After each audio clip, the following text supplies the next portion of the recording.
आज फिल्मी लोकल लेकर आया है एक ऐसी ज़ॉम्बी सर्वाइवल मूवी जहां दो छोटे बच्चे अपनी खोई हुई मां को ढूंढने के लिए उस दुनिया में कूद पड़ते हैं जहां हर तरफ मौत फैली है। ना कोई हथियार, ना कोई मदद। क्या ये दो नन्हे सिपाही अपनी मां तक पहुंच पाएंगे? जानने के लिए चलो कहानी शुरू करते हैं। साउथ सिटी के एक कोने में एक घना जंगल है जहां हम एक मार्क नाम के लड़के को देखते हैं जो बचपन से ही अपने पिता के साथ उन्हीं जंगलों में रहता आया है। ना कोई दोस्त, ना स्कूल, ना बाहर की दुनिया की कोई खबर। उसके पापा हमेशा खामोश रहते हैं और बस दो बातें बार बार दोहराते हैं। जंगल के बाहर ज़ॉम्बी भरे पड़े हैं और जो इंसान बचे हैं वो ज़ॉम्बी से भी ज्यादा खतरनाक हैं। रोज उसके पापा शिकार पे जाते हैं और जाते वक्त मार्क को एक बंदूक थमाते हैं। सावधान रहना। मार्क का बचपन गानों की कैसेट्स और पुरानी किताबों के बीच बीता है। उसे पढ़ना बहुत पसंद है, खासकर एक पुरानी किताब जिसमें एक जादुई परी की कहानी थी। मार्क को लगता है उसके हाथ पे जो एम का निशान है वो उसी जादू का हिस्सा है। एम मतलब मार्क। एक दिन मार्क जंगल में घूमते हुए एक लोहे की वैन देखता है। उसे डर लगता है कहीं अंदर कोई जिंदा चीज तो नहीं। वो दूर से देखता है और वापस चला जाता है। लेकिन जिज्ञासा तो बच्चे की सबसे बड़ी ताकत होती है। अगली सुबह पानी भरने के बहाने मार्क फिर उस वैन के पास पहुंचता है। इस बार हिम्मत करके चुपचाप अंदर झांकता है। अंदर सब कुछ चौंकाने वाला था। बिल्कुल साफ सुथरा, यहाँ तक कि बच्चों के खिलौने भी रखे थे। मतलब यहाँ कोई रहता है। तभी एक अंधेरे में परछाई हिलती है। मार्क डर के मारे काम जाता है, लेकिन जब वो पास आता है तो पता चलता है कि ये भी एक बच्चा है। थोड़ी देर की झिझक के बाद मार्क अपना हेडफोन उसे थमा देता है। वो लड़का पहले डरता है, लेकिन जब वो खूबसूरत म्यूजिक सुनता है उसके चेहरे पर हल्की सी मुस्कान आ जाती है। बस वहीं से दोनों की दोस्ती शुरू हो जाती है। उस बच्चे का नाम था मिक्की। मिक्की बहुत प्यारा और शरारती था। जाने से पहले वो अपना सबसे फेवरेट खिलौना मार्क को दे देता है। मार्क खुश तो होता है, लेकिन वापस लौटते वक्त उसे महसूस होता है कि कोई उसे घूर रहा है। वो भागकर झाड़ियों में छुपने की कोशिश करता है, लेकिन तभी एक औरत उसे बंदूक से रोक लेती है। लेकिन जैसे ही वो मार्क के हाथ में वही खिलौना देखती है उसका चेहरा बदल जाता है। वो मुस्कुराती है, प्यार से बात करती है और कहती है जल्दी घर चले जाओ बेटा। साथ में उसे जंगली फल भी देती है। मार्क समझ जाता है कि ये मिक्की की मम्मी है। जब वो देखता है कि मिक्की अपनी मम्मी को गले लगाता है उसे थोड़ी जलन होती है। घर लौटते ही मार्क वो खिलौना छुपा देता है, लेकिन वो पानी भरना भूल गया होता है जिसके लिए उसके पापा उसे डांट देते हैं। इस बार मार्क आगे बढ़कर उन्हें गले लगाने की कोशिश करता है, लेकिन उसके पापा उसे धीरे से परे हटा देते हैं। इसके बाद मार्क अक्सर मिक्की की मम्मी से मिलता है। उसकी ममता भरी बातें उसे उसकी खोई हुई माँ की याद दिलाती है। एक रात डिनर के वक्त वो हिम्मत करता है और पूछता है माँ कहाँ है, लेकिन उसके पापा चुप रहते हैं। रात को वो खिड़की के पीछे से देखता है कि उसके पापा छुपकर कोई वीडियो देख रहे हैं, शायद मम्मी से जुड़ा कुछ। अगली सुबह उसके पापा रोज की तरह शिकार पे निकल जाते हैं, लेकिन कुछ ही देर बाद जंगल से अजीब चीखें और गोलियों की आवाजें आने लगती हैं। मार्क का दिल बैठ जाता है, लगता है कुछ बहुत गड़बड़ है। तो जब मार्क के पिता ने अजीब आवाजें सुनी तो वो अपने बेटे को जल्दी कहीं छिपने को कहते हैं और खुद बंदूक लेकर बाहर निकल जाते हैं। मार्क जल्दी से झाड़ियों में छिप जाता है और थोड़ी दूर जाकर उसे मिक्की की मम्मी घायल हालत में बैठी दिखती है। लेकिन तभी उसके पापा बंदूक लेकर उसी तरफ बढ़ते हैं और बिना कुछ कहे मिक्की की मम्मी को गोली मार देते हैं। ये देख मार्क का दिल डर से धक धक करने लगता है। उसने कभी नहीं सोचा था कि उसके पापा इतने क्रूर हो सकते हैं। वह डर के मारे वापस घर भागता है, बिस्तर पर लेटकर सोने का नाटक करता है। थोड़ी देर बाद उसके पापा घर आते हैं। उनका मूड बहुत खराब होता है, बार बार मुंह से निकलता है वे आ गए हैं। मार्क हेडफोन लगाकर ऐसे दिखाता है जैसे उसे कुछ पता ही नहीं, लेकिन उसके दिल में सवालों की बौछार होने लगती है। जब उसके पापा सो जाते हैं तो मार्क चुपके से उनका वीडियो कैमरा उठा लेता है। वीडियो में उसके परिवार की पुरानी खुशहाल यादें थीं। उस वक्त मार्क पैदा नहीं हुआ था, पर उसकी एक बड़ी बहन भी थी। अगले वीडियो में उसकी माँ डरी हुई और परेशान दिखती है। वो मार्क से कहती है मैं तुमसे बहुत प्यार करती हूँ, और तभी उसके पापा की गुस्से भरी आवाज सुनाई देती है। फिर वीडियो अचानक बंद हो जाता है। मार्क के दिल में शक घर कर जाता है, क्या उसके पापा ने उसकी माँ को मार डाला था? अब जो विद्रोह की आग अंदर जल रही थी वो अब और नहीं रुकी। जब उसके पापा गहरी नींद में होते हैं तो मार्क उन्हें बांध देता है, अपना बैग पैक करता है और चुपचाप घर से निकल जाता है। वो आसानी से अपने दोस्त मिक्की को ढूंढ लेता है और कहता है चल हम यहाँ से भागते हैं, लेकिन मिक्की अपनी मम्मी का इंतजार करना चाहता है। मार्क को अपने दोस्त के लिए बुरा लगता है तो वो सच बता देता है कि क्या हुआ। मिक्की गुस्सा नहीं होता, उल्टा उसे गले लगा लेता है। ये पहली बार था जब मार्क ने किसी के गले लगने का एहसास किया। दोनों आगे बढ़ते हैं पर अचानक मार्क रुक जाता है। वो बचपन से पापा के साथ रहा है, उसे खतरे का अंदाजा हो जाता है। वो मिक्की को झाड़ियों में छुपा देता है और तभी सामने एक बड़ा ज़ॉम्बी आ जाता है। दोनों बच्चों की जान बच जाती है। वे भागते हुए एक टूटी हुई कार तक पहुंचते हैं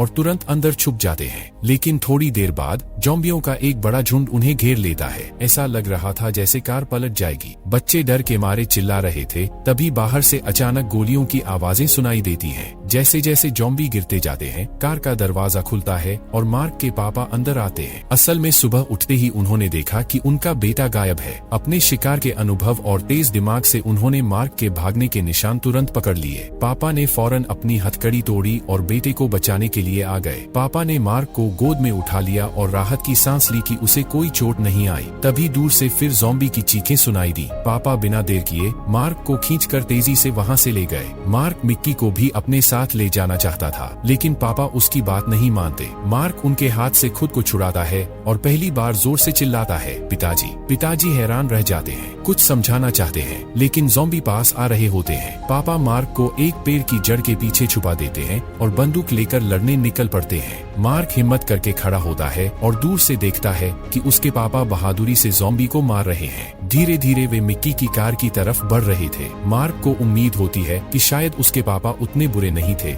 जितना उसने सोचा था, लेकिन उसी वक्त एक ज़ॉम्बी लड़खड़ाते हुए उनके पास आ जाता है। ज़ॉम्बी बहुत करीब आ गया था और मार्क के पास भागने का वक्त नहीं था। वो कांपते हुए अपनी छोटी सी बंदूक उठाता है। गोलियों की आवाज सुनकर उसके पापा डर जाते हैं कि कहीं उनके बेटे को कुछ न हो गया हो। वे तुरंत पहाड़ी की तरफ दौड़ते हैं, लेकिन अचानक एक ज़ॉम्बी उन पर झपट पड़ता है। बड़ी मुश्किल से उसे मारकर पापा सीधे अपने बेटे के पास पहुंचते हैं। मार्क को देख उनके चेहरे पर राहत छा जाती है। अब जाकर उन्हें चैन मिलता है, पर मार्क अपने पिता के हाथ पर एक घाव देखता है। दरअसल ज़ॉम्बी से बचते वक्त उसे गलती से काट लिया था। पापा जानते हैं कि अब वे ज्यादा आगे अपने बेटे के साथ नहीं जा सकते। वे गहरी सांस लेते हैं, धीरे धीरे पीछे हटकर एक सूखे पेड़ के पास बैठ जाते हैं। उनके शरीर में कुछ बदलाव महसूस होने लगते हैं। मार्क अपनी माँ की तस्वीर निकालता है और पूछता है, क्या मम्मी भी ऐसे ही मरी थी? पापा सिर हिलाते हैं और कहते हैं, मार्क, तेरी मम्मी तो एक परी थी, उसे काटने से कुछ नहीं हुआ था। ज़ॉम्बी फैलने के कुछ समय बाद उसे कुछ सैनिक ले गए थे। मार्क को धीरे धीरे समझ आता है कि उसने अपने पापा को गलत समझा था।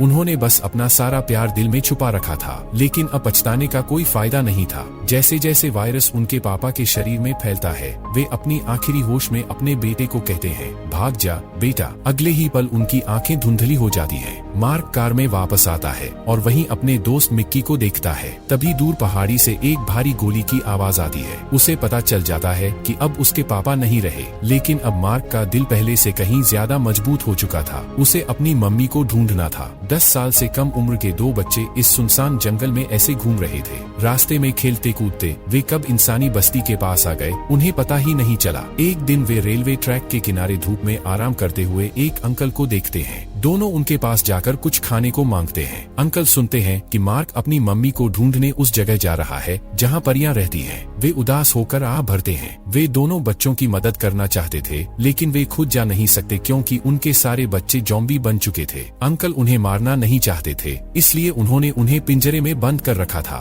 लेकिन जब वे मार्क और मिक्की को देखते हैं जो बिल्कुल स्वस्थ हैं, तो उनकी आंखों में चमक आ जाती है। इन सालों में जो भी बच्चों के साथ बुरा हुआ, वे सब वायरस से संक्रमित थे। शायद मार्क और मिक्की का इलाज हो सकता है। अंकल से विदा लेकर मार्क और मिक्की रेलवे ट्रैक के साथ आगे बढ़ते हैं। जल्द ही उन्हें एक टूटी हुई ट्रेन दिखाई देती है। इतना बड़ा वाहन पहली बार देखकर दोनों बच्चे बहुत खुश होते हैं। इंजन से खेलते हैं, फिर पीछे के डिब्बों की तरफ जाते हैं, लेकिन वहाँ कई सारे ज़ॉम्बी उन्हें घेर लेते हैं। डर के मारे दोनों बच्चे भागने लगते हैं। तभी सामने से 2 बंदूकधारी आदमी आ जाते हैं। कुछ देर बाद वे दोनों बच्चों को एक वीरान फैक्ट्री में ले जाया जाता है। वहाँ चश्मे वाला बॉस दोनों स्वस्थ बच्चों को देखकर हैरान रह जाता है। मिक्की का चेहरा थोड़ा बेवकूफ सा था, लेकिन उसकी आंखें बहुत साफ थीं। बॉस को लगता है कि ये बच्चा जैसे स्वर्ग से आया कोई फरिश्ता है। वो मिक्की को सबके लिए एक आध्यात्मिक प्रतीक बनाना चाहता था, लेकिन मार्क को मारने का आदेश दे देता है क्योंकि आध्यात्मिक प्रतीक एक ही काफी होता है। इसी बीच एक गुंडा जो मार्क की मां की तस्वीर देखकर थोड़ा पिघल गया था, वह चुपके से मौका पाकर मार्क को छोड़ देता है। उसे लगता है कि अगर एक और बच्चा जिंदा रहेगा तो इस दुनिया में थोड़ी और उम्मीद बनी रहेगी। मार्क बहुत वफादार था। मार्क अकेले नहीं भागता, वो सब लुटेरों के सो जाने का इंतजार करता है। फिर चुपके से मिक्की के कमरे में घुस जाता है। अंधेरे में टटोलटोल के दोनों चोरों के ठिकाने से निकल जाते हैं। अगली सुबह चश्मे वाला बॉस देखता है कि आध्यात्मिक प्रतीक यानी मिक्की गायब है। बिना किसी हिचकिचाहट के वो अपने आदमी को गोली मार देता है। इधर मार्क एक इमारत में सामान ढूंढ रहा था। पहली बार वह अपने लिए साफ कपड़े पहनता है और बाहर निकलकर मिक्की से मिलने वाला होता है। तभी उसे पता चलता है कि बॉस उसका पीछा कर रहा है। उसके आदमी मिक्की को घेर लेते हैं और मार्क को पकड़ने की तैयारी करने लगते हैं। लेकिन तभी अचानक एक ड्रोन दिखता है और गोलियों की बौछार होती है। बॉस और उसके सारे गुर्गे जल्दी से पीछे हट जाते हैं। मार्क तेजी से नीचे दौड़ता है और देखता है कि कुछ सैनिक सुरक्षित जगह से बाहर आ रहे हैं। जैसे ही वह आगे बढ़ने वाला होता है, मिक्की उसे सिर हिलाकर रोक देता है। तभी एक सैनिक मार्क के छिपने की जगह की तरफ बढ़ता है। मिक्की जमीन से बंदूक उठाता है और जानबूझकर सैनिक का ध्यान अपनी तरफ खींचता है। अपने दोस्त को बचाने के लिए मिक्की अपनी जान तक दे देता है। उसकी मौत के बाद सैनिक खोज बंद कर देते हैं। मार्क बेबस होकर जमीन पर बैठ जाता है। अपने पापा के बाद उसने अपना एकमात्र दोस्त भी खो दिया था। उसे अपने पापा की चेतावनी याद आती है कि बचे हुए इंसान ज़ॉम्बी से भी ज्यादा खतरनाक होते हैं। दुनिया में कोई परी लोक नहीं है, ना कोई दयालु परी। गुस्से में आकर मार्क अपनी सपनों की किताब फाड़ देता है। अब उसके आगे बढ़ने की एकमात्र वजह है अपनी माँ को ढूंढना, जो सालों पहले बिछड़ गई थी। फिर मार्क एक वीरान शहर में आता है। ऊंची ऊंची इमारतें अब खंडहर बन चुकी हैं और हर तरफ सड़कें सुनसान हैं। डरावनी चीखें चारों तरफ गूंज रही हैं। लेकिन मार्क अपने डर को काबू में रखता है और बार बार ज़ॉम्बी के झुंड से बच निकलता है। आखिरकार वह उस जगह पहुंचता है जहां उसकी मां की तस्वीर खींची गई थी। बिना हिचकिचाए इमारत में घुसता है और कमरों की एक एक करके तलाशी लेने लगता है। अचानक उसे एक कांच की खिड़की के सामने एक औरत की पीठ दिखाई देती है। धूप की वजह से वह बिल्कुल उसकी मां जैसी लग रही थी। मार्क खुद को रोक नहीं पाता,